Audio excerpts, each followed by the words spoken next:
இப்ப குடி. என்ன அப்படி பாக்குற? இதுல ஏதாவது கலந்திருந்தா உன் உயிருக்கு எந்த ஆபத்தும் வராம பாத்துக்கணும்ல, அதனாலதான் அப்படி பண்ண. குடி. நான் மட்டும் சாட்சியா இல்லைன்னா என்ன நீங்க கொண்டிருப்பீங்கல்ல, அப்படித்தானே?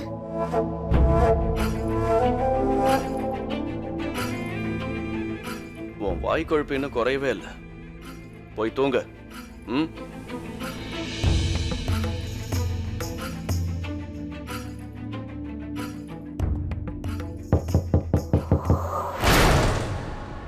சார் ஆனந்த். கமன்.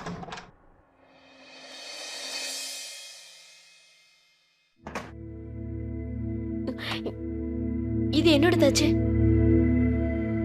ஆமா, அன்னைக்கு கல்யாண திங்ஸோட இது இருந்தது.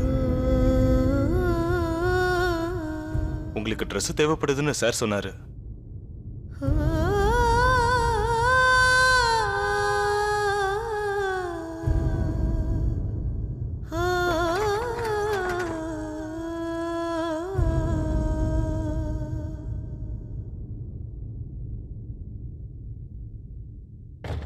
சார், மறுபடியும் இந்த கேஸை ஓபன் பண்றதா எனக்கு ஒரு செய்தி வந்திருக்கு. ஆனா இந்த தடவை உங்களுக்கு எதிர்பார்க்கும் சார். நீங்க கேட்ட பெர்மிஷன் நாட்டு பாதுகாப்புக்கா இல்ல வேற எதுக்கான தெரிஞ்சுக்க நினைக்கிறாங்க. அவ்வளவு சீக்கிரம் அவங்க என்ன பத்தி தெரிஞ்சுக்க முடியாது ஆனந்த். Yes sir. இந்த பார்வதி எப்படி உங்களுக்கு உதவுவான்னு தெரியல. இது வரைக்கும் அவ எதுவுமே சொல்லலையே. சொல்லிடுவா, சொல்லித்தானே ஆகணும். எவ்வளவு பெரிய ஆபத்துல இருந்து நாம அவளை காப்பாத்திருக்கோம்னு அவளுக்கு தெரியும்ல. சார், ஒரு விஷயம் சொல்றேன். இந்த இடத்துக்கு அவங்களை கூட்டிட்டு வந்தது என்னமோ எனக்கு தப்பா தோணுது. அவங்கள பாதுகாப்பா அந்த வீட்லயே வச்சிருக்கலாமே சார். இந்த இடம் பாதுகாப்பா இருக்க மாதிரி தெரியல சார். அந்த வீட்டுல இனிமே என்னால இருக்க முடியாது. அங்க இருக்கிறது பாதுகாப்பும் கிடையாது. பத்தாததுக்கு இந்த பொண்ணை என் பொண்டாட்டி நினைச்சிட்டு இருக்காங்க. என்ன? இல்ல, யார் அப்படி சொன்னாங்க? அந்த நொண்டி காலம் தான். என் அப்பா தான் அப்படி ஒரு வார்த்தையை சொல்லியிருக்காரு. அந்த விஷயத்தை கேட்டு அங்க இருக்கிற சித்தி மத்த எல்லாரும் ஒரே ரூம்ல எப்படி 2 பேரும். எனிவே அதான் வீட்டை விட்டு வந்துட்டோம். சாரி சார், டைம் ஆயிடுச்சு. நம்ம இப்போ ஹெட் குவார்டர்ஸ்க்கு போலாமா?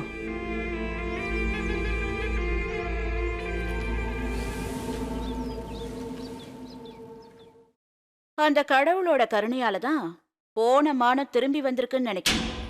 கொஞ்சம் வருஷத்துக்கு முன்னாடி ஒரு அப்பா தான் புள்ளைய கூட்டிக்கிட்டு இந்த வீட்டை விட்டே போனாரு. ஏன்னா அவர் மனைவி அவரை விட்டு ஓடி போயிட்டா. அவ எங்க போனான்னு யாருக்கும் தெரியாது.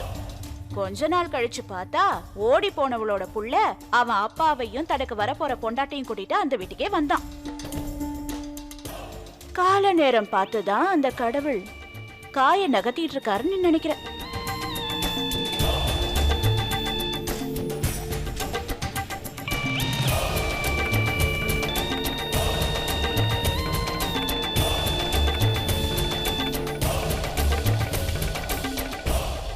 மைதிலி, சீக்கிரம் போய் கத்தி எடுத்துட்டு வா. காதுல விழல, உன்கிட்ட தான் சொல்றேன்.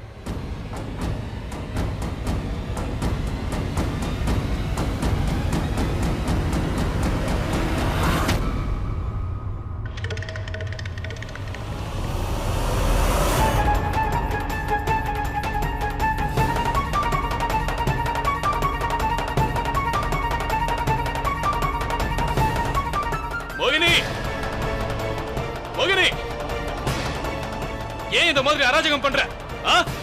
உனக்கு என்னதான் வேணும்? இன்னைக்கு நீ பேசின பேச்சால என்னோட அண்ணன் பையன் அதை பொறுத்துக்க முடியாம இந்த வீட்டை விட்டு வெளியில போயிட்டான். நான் இவர்கிட்ட ஒரு முக்கியமான விஷயம் பேசணும். எல்லாரும் அவங்க ரூமுக்கு போறீங்களா? ஆனா அம்மா, நீங்க எதுக்காக போன சொன்னேன்? சரிங்கம்மா. உங்க அண்ணன் புள்ள இந்த வீட்டை விட்டு போனதை நினைச்சு எனக்கு ரொம்பவே சந்தோஷமா இருக்கு. நீங்க எதுக்கு தேவையில்லாம கோவப்பட்டு என்ன வந்து மிரட்டிட்டு இருக்கீங்க? எது சரியோ அதை தான் நான் இப்ப செஞ்சிருக்கேன்.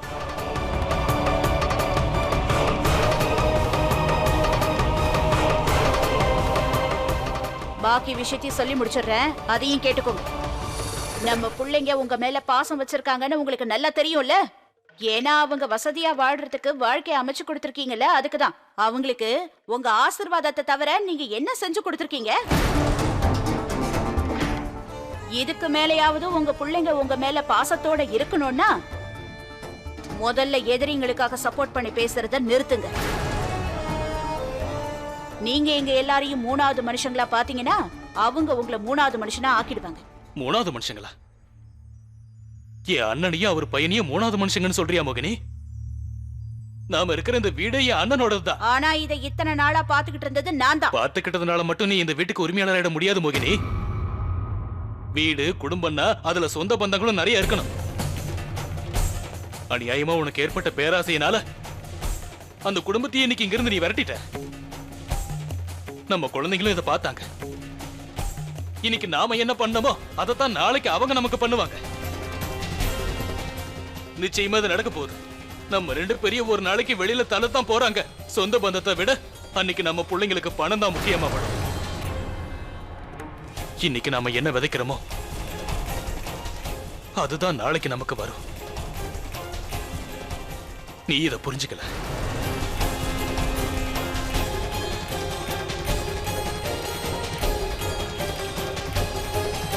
உங்களுக்கு என்ன பைத்தியமா பிடிச்சிருக்க? அன்னைக்கு மட்டும் போன்ல என்ன நான் கதையா சொன்னேன்?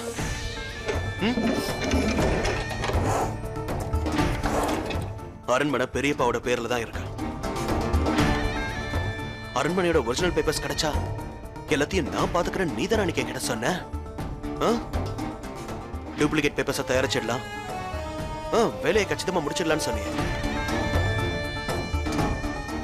வக்கீல் கிட்ட நான் ஏற்கனவே பேசிட்டேன். பேப்பர்ஸ் தான் நான் இப்ப தேடிக்கிட்டு இருக்கேன்.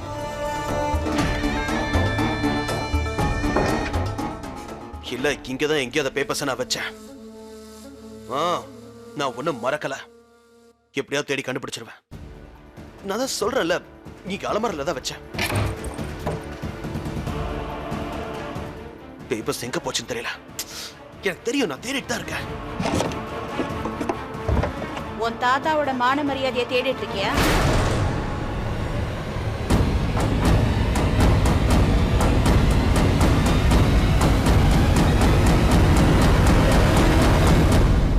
அது இங்க கிடைக்காது.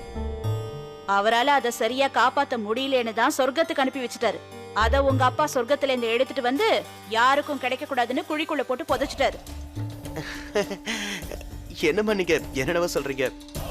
பின்ன எதை நீ அவ்வளவு அவசியமா தேடிட்டு இருந்த? யாருக்கிட்ட அவ்வளவு ரகசியமா போன்ல பேசுன? என் ஃப்ரெண்டு கிட்ட தான் பேசிட்டு இருந்தேன். நான் ஜெய்ப்பூருக்கு போயிருந்தப்போ மசாலா ஆர்டர் எடுத்தேன்ல, அதோட ரசீத அண்ணன் என்கிட்ட கொடுத்திருந்தாரு. அதைத்தான் நான் தேடிட்டு இருந்தேன்.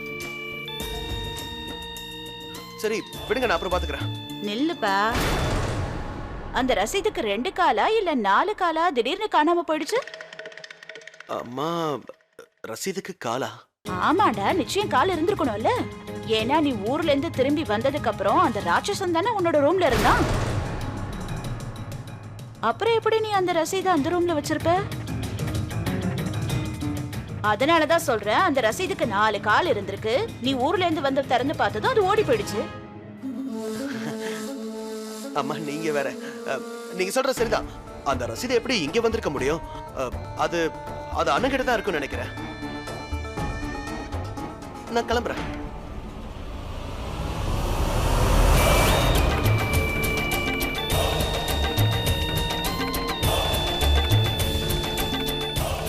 இவனை என் செல்ல புள்ளன்னு நினைச்சேன். ஆனா என்கிட்டயே இவன் ஏதோ ஒரு விஷயத்த மறைக்கிறானே. அண்ணா நான் சொல்றத கொஞ்சம் கேளுங்கண்ணா. இப்ப நீங்க எங்க நான் போக போறீங்க? மானம் இருக்கிறவன் இந்த வீட்டுல இருக்க மாட்டான்.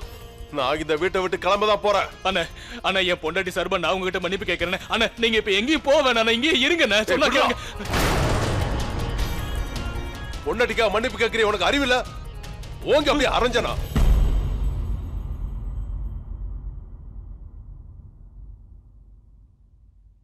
அந்த ராட்சச ருத்ராதான் இந்த வீட்டுக்கு என்ன கூட்டிட்டு வந்தான். அவனே இங்க வந்து என்ன கூட்டிட்டு போறதா சொன்னான்.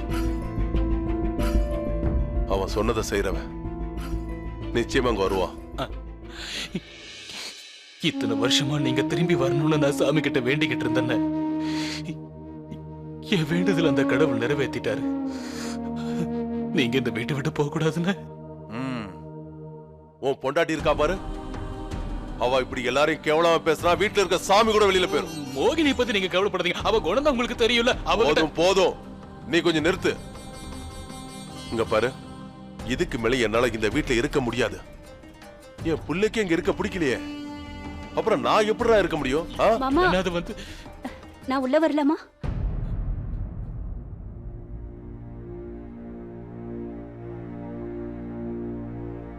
பெரிய மாமா, நான் இந்த வீட்டுக்கு மருமகளா வந்து 5 வருஷம் ஆயிருச்சு. நான் இந்த வீட்டுக்கு மூத்த மருமக. நான் மருமகளா வந்த இந்த 5 வருஷத்துல இவ்வளவு சந்தோஷத்தை நான் பார்த்ததில்லை. என் மாமா உங்களை பார்த்தது ரொம்ப சந்தோஷப்பட்டாரு. எங்க மாமா உங்க மேல உயிரியே வச்சிருக்காரு தெரியுமா?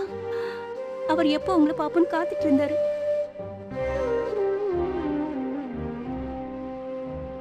நீங்க இந்த வீட்டை விட்டு போறதுக்கு உங்களுக்கு 1000 காரணங்கள் இருக்கலாம்.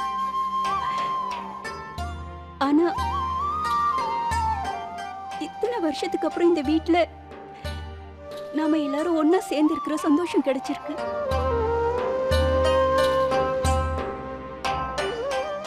நீங்க இங்கே இருந்தீங்கன்னா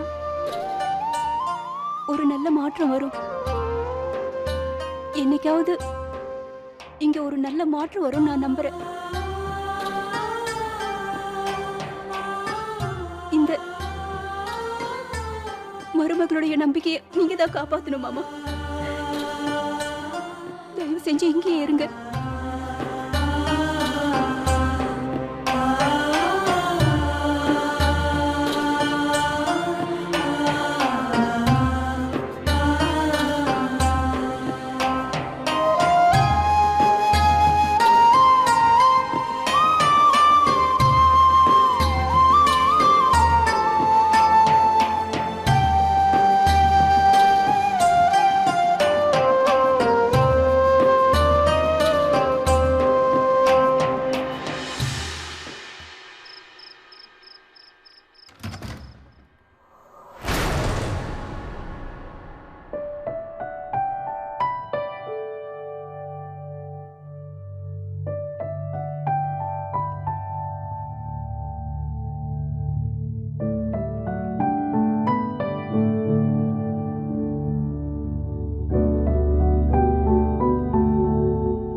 ருத்ரண்ணா, அவங்க காலில் பயங்கரமா அடிபட்டிருக்குன்னு நினைக்கிறேன். அவங்களால நடக்க முடியாது.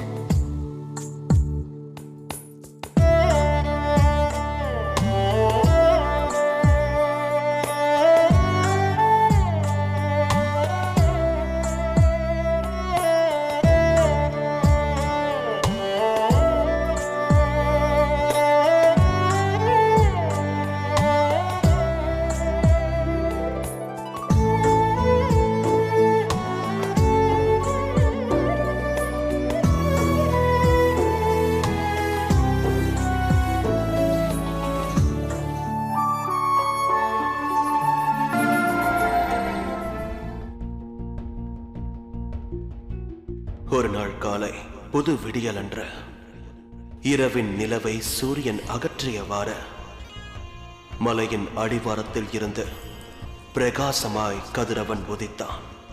அதை பார்த்து என் மனதில் புதிதாய் ஓர் உணர்ச்சி பொங்கியது. அது பழைய எண்ணற்ற நினைவுகளின் சுவடுகளை தட்டி எழுப்பி உயிர் தெழுப்பியது. முழுமை பெறாத சிற்பம் போல இருந்த என் எண்ணங்கள், என் நினைவுகள் உடைந்து கிடந்தது. அர்த்தமற்ற வாழ்க்கையை வாழ்ந்து கொண்டிருந்த என்னுள் எங்கு இருந்தோ வரும் கடலின் அலையைப் போல நீ பாய்ந்து என் வாழ்க்கைக்குள் அடியெடுத்து வைத்தாயே. என்னுள் நான் தொலைத்த வாழ்க்கையை நீதான் கண்டுபிடித்து கொடுத்தாய்.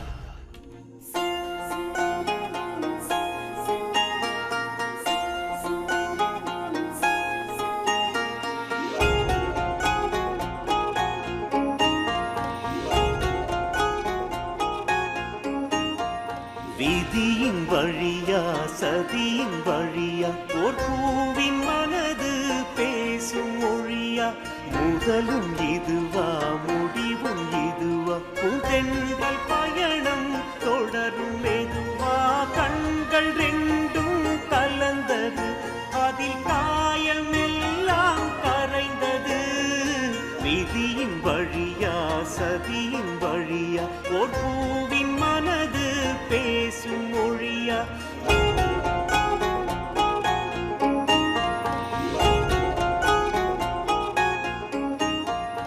என்ன மாயம் என்ன மாயம் காயமெல்லாம் மெல்ல தேயும் வண்ண கோலம் வண்ண கோலம் கண்கள் தானே நெஞ்சின் பாலம் ஜீவன் ரெண்டும் பார்த்தது அதில் பாசப்பூக்கள் பூத்தது என்ன மாயம் என்ன மாயம் காயமெல்லாம் மெல்ல தேயும்